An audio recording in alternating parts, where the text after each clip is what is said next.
I am Bams, and I am your storyteller, and I am joined by my wonderful cast. I'm Jupiter, and I play Missy, the forever teen misunderstood emo Malkavian. Hi, I'm Oz. I play Arthur Sobchek, the Nosferatu. I'm Tom, and I play Jimmy, the best Toreador from the 80s. And hi, I'm Super Cookie. I am playing Coco. Missy, Mm-hmm. as you're hanging around here in the middle of Elysium, looking about, you will see Coco being led across the back wall to a door. A door that earlier you noticed the sheriff going into, and the Tremere Baron that runs the schools. Those being the important people outside of some servants going in and out. I can make my way over to that door, see if I'm sure it's unlocked. Servants are going in, right? It's true. It is unlocked. Raven is there with you if you want to bring her with, or if you want to break off. Break off. I got some people I got to meet up with and talk to about things. Yeah, I'm going to go over to that door and do a quick peek in. The door opens just fine. You can see a few rooms. There's a hallway that goes down one end, and there's another one that goes down to a freight elevator. A freight elevator whose numbers you can see going up. Step inside and just start, kind of listening at the different rooms, see what's happening, but I'm not going to get in the elevator. It seems like people are preparing food. You can see some people coming in and cleaning glasses and stuff like that.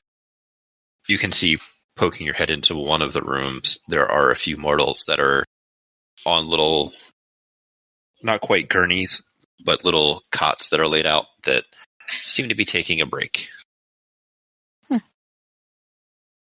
That doesn't make any sense. Why would they bring her back here? No, it does not seem to make any sense. What is the elevator floor? What floor is it currently? Is it on my floor? It is up 2 floors from you. There's got to be stairs here, right? You slip into the stairwell. There is an employee is in there smoking. He's just, hiding out for a minute, not doing what he's not supposed to. But do you go past him? Do you go invisible and go past him? Let's go invisible and let's go up the stairs past him. We'll just stay invisible then. May as well. Abishai, Yes. what is the room that Art arrives to meet with you? It would be a small room off to the side in, a dark corner, so to speak. Should be fairly empty. Couple of chairs, maybe a table. Art, this is the room that you walk into. Art is let into the room. He takes 2 steps in, lets his eyes adjust, which is joke, really. Eyes are always adjusted to the dim lighting. Good evening, Baron. Good evening, Mr. Sobchek. What is Baron Abishai wearing tonight? Tailored black suit, white shirt, blood red tie. So, Mr. Sobchek, got some interesting things going on in your neighborhood. Yes, I was surprised to see you took such a direct interest in it. Does Walter know? I haven't told him. Well, unfortunately, Jimmy knows, which means Carol probably will about now. Oh, obviously she does. You can't keep a secret from her. No, not when secrets are life, and he has none. Very true, very true. So, what are the intentions of you and your little group with all of your recent developments, shall we say? If by development you mean the new blood, so to speak, I for one would like to see her stick around for a while, as she is an interesting piece in play, especially with Cheshire walking the streets again. Very interesting indeed. A little bit of information about her possible sire was quite interesting. I agree, and that is because, or rather, that is why I would like to see her stay around. I think that is going to become very important in the coming days and nights. Definitely going to be some interesting information to see what happens when it becomes general knowledge. Do you think that will happen tonight? I plan on it. Blin. Far too intriguing to keep to ourselves, don't you think? Perhaps, but as I said, I would wish for her to survive the night, and right now with choices that have been made, I am not sure that will happen. Well, she has my support. Well, allow me to extend my gratitude for that. Well, her mere existence can make things interesting for me. I thought they might. I would assume the other barons feel the same way. If they're aware of it, I'm sure it would be. That much is true. Yeah. Now, Coco herself, she's a bit of a problem, but not a severe one. Cheshire, however, he's a bigger problem to deal with, I think. I agree. I've been keeping an eye on him, and if it was not for Elysium, I would be tracking him right now. He went off of the grid last night. That's not good. It's never good to have a Sabbat roaming your city. Even worse is two Sabbat. Yeah, if they team up, things are going to get complicated. Yes, I agree. I have plans for Cheshire to take care of that problem. But the other one is too unknown to me right now. I have not found enough information upon her yet. I haven't either. I was only recently made aware of her existence. As were we. All that I know is that Cheshire's people were involved in the Shovelhead party some years ago. And it is something I should probably not bring up with the sheriff. Probably wouldn't be a good idea. He tends to react rather violently to things like that. It puts it lightly, yes. What progress have we made on the journal that I'd requested to be copied? I have it here for you. And he'll pull that out and pass it over. I will take a look at it. I'm not sure how much you read of it before, but it's had a few interesting edits made. I am looking forward to reading them. I do, of course, have other copies made, but I want to make sure the authenticity is just right. It should be. Had some of my best people working on it. Again, I extend my gratitude. I was not sure what they would use this for, but with Coco roaming around Elysium now on the arm of Jimmy, I think this will come into play much earlier than I expected it to.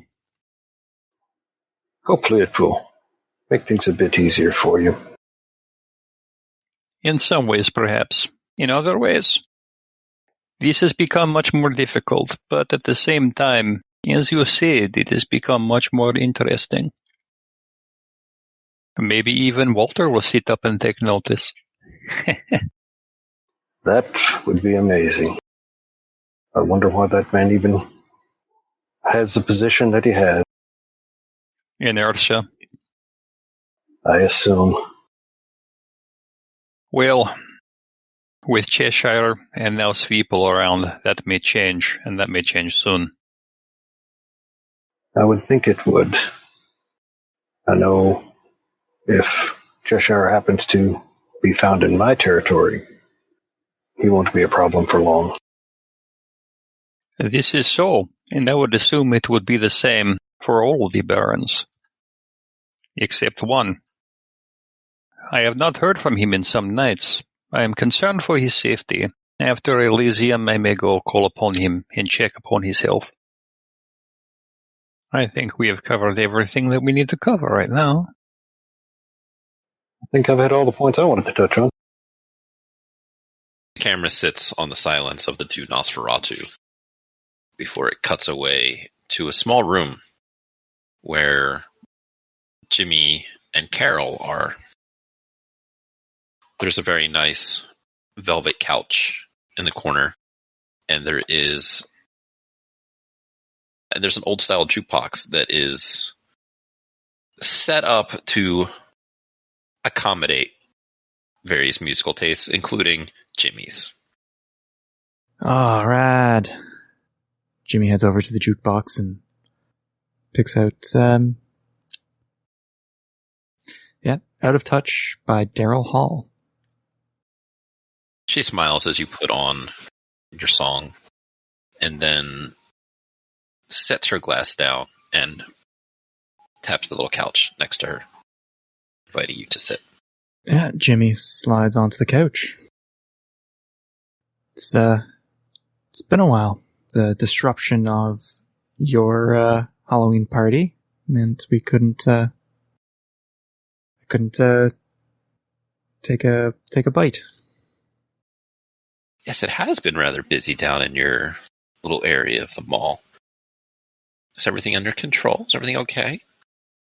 I mean, there's the occasional hiccups that happen, and of course you have to try and deal with them as they show up. Just 3 or 4 happen to happen at the same time. Yeah, it's very interesting. Mm-hmm.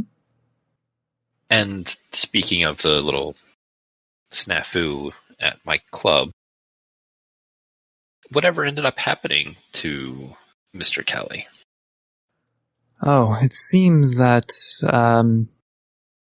Art returned Mr. Kelly because Art feared that, didn't fear. Cohen implied heavily that they would attack our little barony if we didn't return. Well, that's very rude. Yes. And, the whole barony has 4, now 5 kindred to protect it. We wouldn't stand a chance. No, you have a very small amount of territory. We should see about getting you some more. What do you think? I think that would be wonderful if I were to get some territory, yes. But Walter is barren down in that area. Well, I mean, there's always more territory that could come up that could be mine. But you love them all. Oh, I do love them all. I would hate to leave it. Yeah, that would be so disappointing after all of the time and effort you've put into it. Right? I mean, Missy even filled up the vending machine again, just with drugs. But it's actually a functioning shop. She gives it a musical little giggle. That may be one of the smartest things she's done. I wonder if it's been broken yet. Yeah, probably. How is our little protege doing? Coco? Yeah, she was such a nice girl. It tasted wonderful. Yeah, well, like you recommended, I had her feed on me. Mm-hmm. Art wasn't happy about it. Is Art ever happy about anything? No, not really. But, she seems to be coming along well. Other than the first time we found her, I don't think she's ever fed, though. I'm a little worried she might frenzy or something. She raises an eyebrow. It's been a few nights, hasn't it? It has. I mean, she fed on me the once, and then, but she said she wasn't hungry. Fed on me when she first arrived. But other than that, nothing. So, I was going to, if she comes out of her meeting alive, I was going to pull over to a booth and have her feed on someone or something, just to make sure that, she doesn't go crazy. Well, that would be most unfortunate. It wouldn't, work well for her, standing. No, it would not, and she needs as much of that as she can get right now. Yeah, she could use it. Well, now that business is done, shall we handle pleasure? That sounds amazing. And she leans back and bares her neck for you to sink your fangs into her tender skin and begin to feed. And Jimmy begins feeding, but with his hair as it is, it's a little annoying because it's usually more back and not falling into things. So he's a little frustrated at that, but it's fine. The camera lingers on the two of you there for an uncomfortable moment before it shifts and goes back into the office with the prince, Coco, the sheriff, and the Baron. The photos of the people that you met at the karaoke bar laid out on the table in front of you. What do you do? They weren't like that when we left, Your Highness. I swear. She looks to the sheriff, and the sheriff speaks up, and he says, "You were there. We know you were there. We were tracking you." Yes, sir. I absolutely was there. Jimmy, he took me. He wanted to teach me how to feed, but I wasn't hungry. And then I was pretending to be his designated driver so he could sing karaoke. And then he just kind of freaked out. And then he didn't kill anyone, but he made everyone forget. And we left, and everything was okay. He said that everything would be fine. He told me that was how you were supposed to do it if you didn't kill them, and he showed me how to close their wounds and everything. Coco, you can feel a surge of fury from the sheriff as he takes 2 big steps over to the desk and slams his hand down on the picture, pointing to where there are bite marks on these people. You can see that there are 4 fang holes that match up, 2 on each side of their throats. How do you explain that, then? It wasn't me. I was warned. I just towing the line, doing what I'm supposed to do so that you don't kill me. I know that there's other gangrel in the city. It wasn't me. You can see his face scrunch up in anger as he puts a left hook right across your chin. And as you're recovering, he reaches out and grabs you by the shoulder with his other hand, and he hits you again. So you just get punched in the jaw. How? I didn't stop. I didn't do it. He pulls back to hit you again, and the man speaks up. "My prince, if I may." She looks to him, the sheriff looks to the prince, and she motions with a hand for him to do whatever it is he's going to do. The sheriff lets go of you roughly and takes a step back. Standing by the door, you can see that there is a umbrella stand that you walked by on the way in. There's no umbrella in there. There is a baseball bat. Louisville Slugger. The man approaches you and pulls a small bag from under the coat of his suit. And he sets down a wine flute, and he pulls out a dagger. if I may have some of your blood. With all due respect, sir, I was warned that I shouldn't let anyone drink my blood. I do not intend to drink it. I intend to perform a ritual. I just put my hand out. He takes the dagger, and he takes your hand gently in his, and he runs it across your forearm on the inside. And he holds the cup underneath of it, and he gives your arm a squeeze to get some of your blood out. It doesn't run like when you would get nicks and cuts before. It's thick and syrupy, and it droops out. Thank you. And he sets the cup in front of him, and he does the same thing to his own arm. It drips some of his blood in there, takes the point of the dagger, and begins to stir it while saying some words in a language that you do not understand. The prince speaks up while we are waiting. If you could tell me the rest of our laws. Yes, absolutely, Your Grace. The masquerade protected at all costs. We did that. Your domain, you need to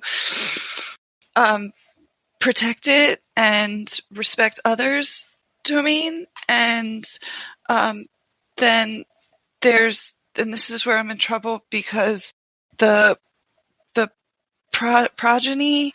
I don't think that my sire was given permission to make me. Were they? So that's bad, and I know that everyone needs your permission. So that's probably why I'm here like this today. I'm sorry. All of them. Yeah, the accountants. My sire should be responsible for anything that I do, but I don't have one, so no one's responsible for me right now, and I'm sorry for that. Hospitality,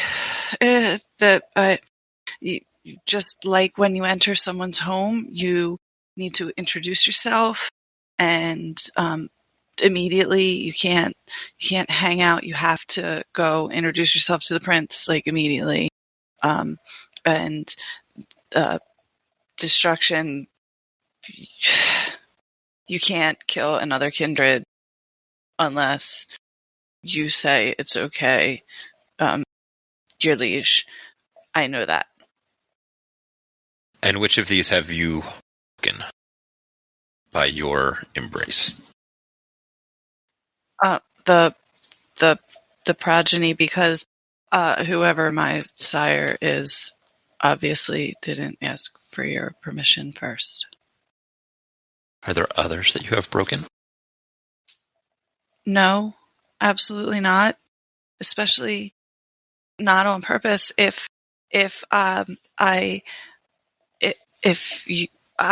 just didn't know that I needed to introduce myself to you. I didn't even know that you existed when I was created, so I apologize. It has taken me this long to stand in front of you for your blessing, Your Grace. As these questions are asked and answered, the man is his chanting, and at a point he will take your hand gently, caringly, and he will have you put one of your fingers into the mixture of blood, and then he will put his finger in there as well. And then he will ask, did you kill the men and the woman in the picture? No, sir, I did not. He turns to the prince and says, she did not kill them. The prince raises an eyebrow, and he says, the blood, it does not lie. What else would you have me ask, my prince? And she asks him questions, and then he asks those questions of you, starting with, who killed these people? I truly don't know. Do you have someone that you would suspect? No, absolutely not. I don't know anyone, really. He looks to the prince and then says, she speaks the truth. The sheriff interrupts. Fine. So she didn't kill these two, but there's still other problems that she has caused. And he pulls another folder out, puts it on the table, flips it open. It is a picture of your father, your stepmother, your apartment, some police reports. He's been asking questions about where she has been and using some of his connections to make my nights much more difficult. I say nothing. I know how my father can be. The prince asks, how would you suggest we rectify this situation? Your Grace, the problem here is that all of my communication was halted. And I understand why you do it that way. However, men like my father, they won't stop. He won't take just an email that I've gone off to find myself as gospel. He will want to hear from me because he will want to scream at me. I have responsibilities that he expects that I fulfill. And I did not leave my apartment like that. So if he came upon it and it was wrecked, we shall say, he would be like a bloodhound. He would want to make sure that I'm safe. I want you to know that his drive, desire, and passion will not have an influence on whether or not you meet the final death tonight. For if you do, your body will be left in a gutter with some drugs, and a police report will be filed for an overdose. And it will all be wrapped up very neatly. Now, if you have a better suggestion on how this may be cleaned up so that everyone is happy, I would like to hear it. Well, I can contact him and tell him that I'm safe. There's ways to change your number so it would look like I was calling from wherever the hell they emailed him saying I was, like, I don't know, Caribbean or something, maybe. But that should buy some time. But I've made excuses. I've gone for a long time without seeing him before. You know, as long as I just keep in contact. I know that that's frowned upon, but he won't bother us, I swear. She looks to the sheriff, and the sheriff does not look like that is something that he is happy with, because to him, leaving you in a ditch somewhere is very easy and done with, not an ongoing concern. He folds his arms as he stands by the door. And she thinks for a moment. The Baron speaks up. My prince, if I may. Do you believe that you have someone that would be willing to be accountable for you? For me? Yeah, I think so. My friends have already taken me in. I don't think that Missy would, but I'm sure one of the guys, or both of, they would probably, possibly. I mean, I like them. Jimmy's cool. Their art's awesome. He took me shopping and stuff, but probably. My prince, if I may. Do you believe that you are able to adjust to this lifestyle? Yes, Your Grace. I'm fluid. I can fit in many different places and situations. Just please allow me to prove that to you. Are you willing to bring those that have broken the masquerade, or any of our traditions, to justice, to our justice. Sorry, do you want me to join your police department? Because I'm not really great with that. He gives you a small smile. It is the responsibility to make sure that the traditions are enforced.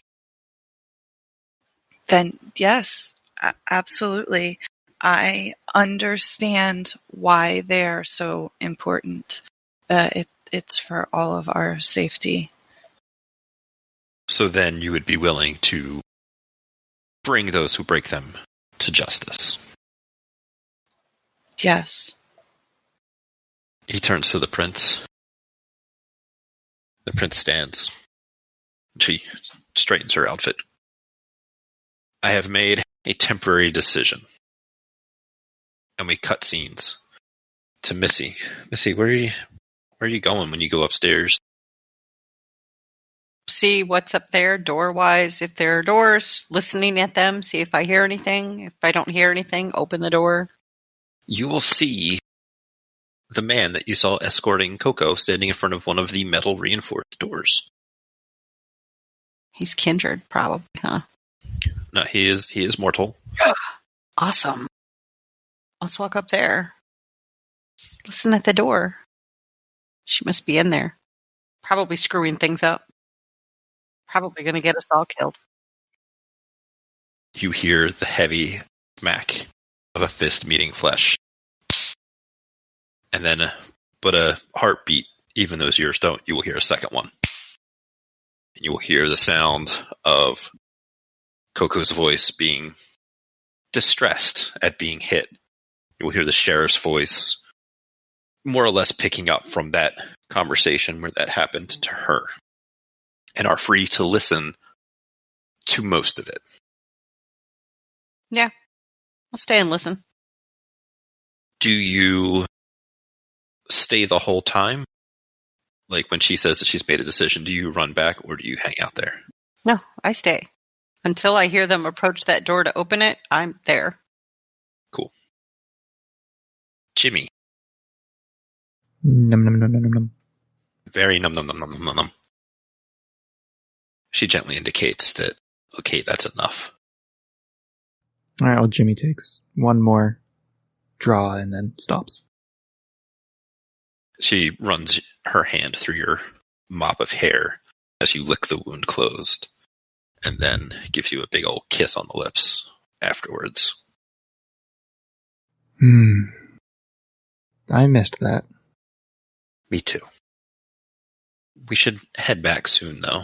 I don't know how long until we find out the news about your friend. Right, yeah. That's happening. Okay. Jimmy gets up and kind of just wiggles a bit, trying to remove any jitters from the enjoyment. She reaches for her glass as you stand and head towards the door. She'll say, do me a favor, though, before I come back out there. Tell your friend Art that I will consider his boon that he owes me repaid if he gives me the girl. Providing she survives, of course.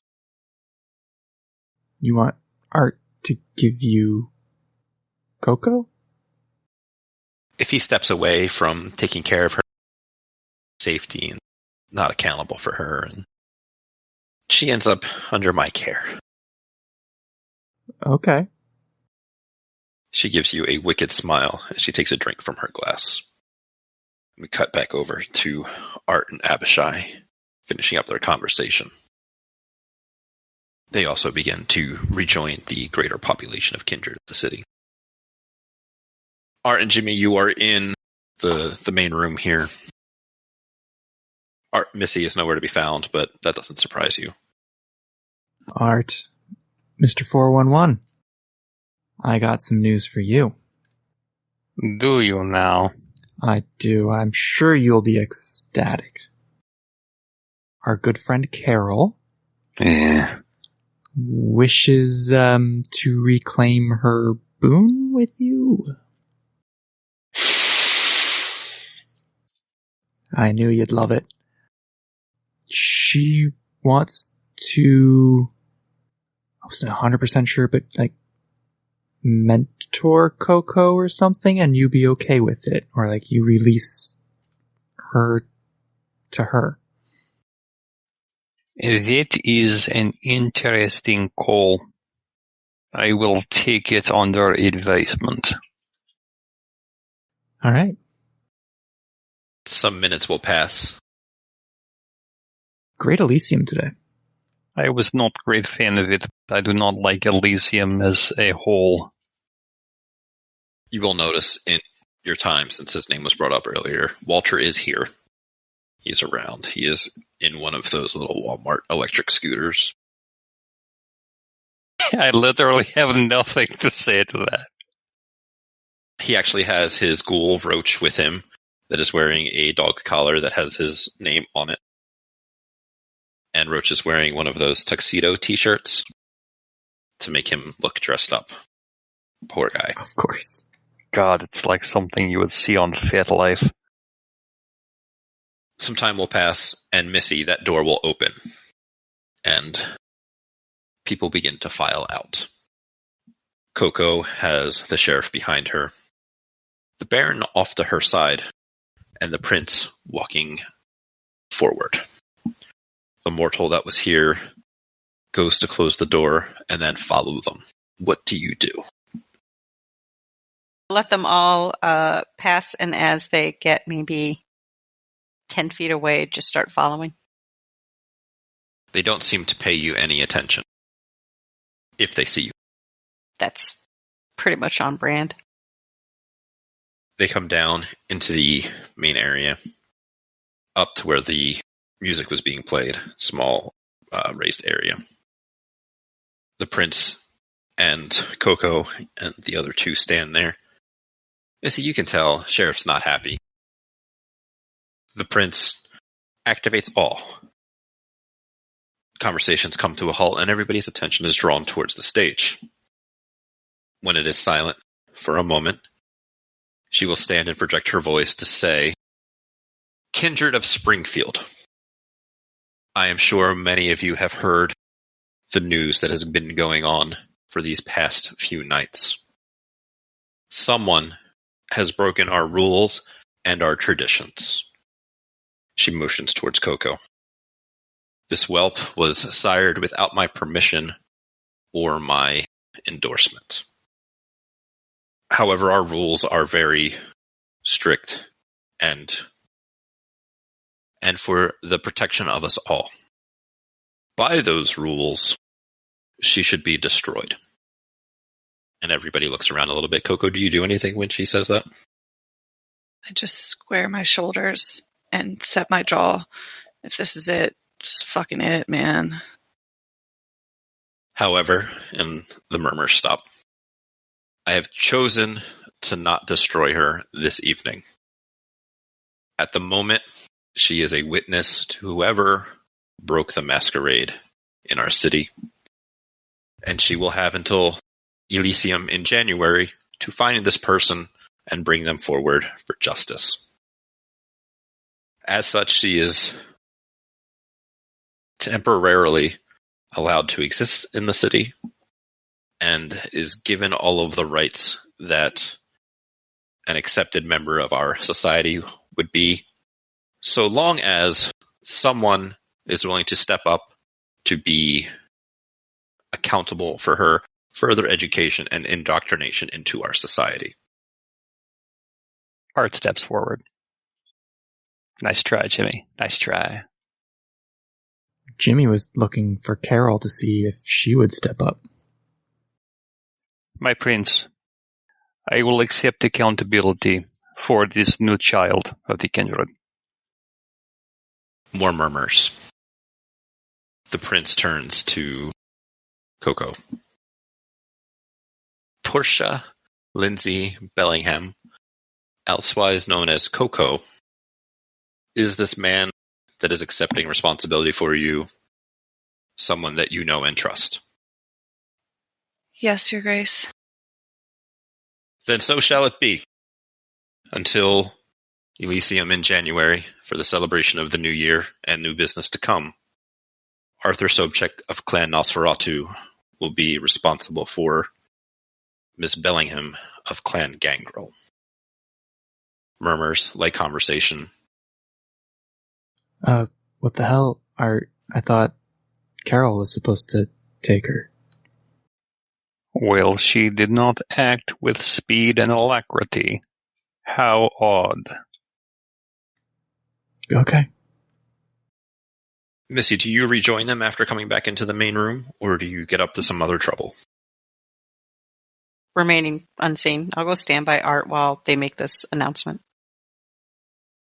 But I won't say anything. I'll just stand there. The prince will turn off awe and just state, I will be available for the rest of the meetings that I have this evening now that the pressing business has been concluded. She turns to the sheriff, gives him a nod to the head. He looks angry, turns to the Baron. Baron, thank you for your assistance. And she walks off the stage, stopping for just a moment to whisper or speak lightly to Coco of, do not make me regret my decision this evening. And then walks away without you having the opportunity to say anything. As we pause there at Elysium, the camera pulls away back to the mall, where we see a young woman of African American descent that listeners will recognize as Jade. She has a stack of papers in one arm and a roll of Scotch tape in the other. And she's going around the mall and hanging up posters, just single sheets. But the camera sits behind her head for a moment. And as she's done hanging one up on the outside of the small occult shop here in the mall, when she walks away, the picture that is revealed in it is a "Have you seen me?" And it is Coco's face. And that's what we'll call it for tonight.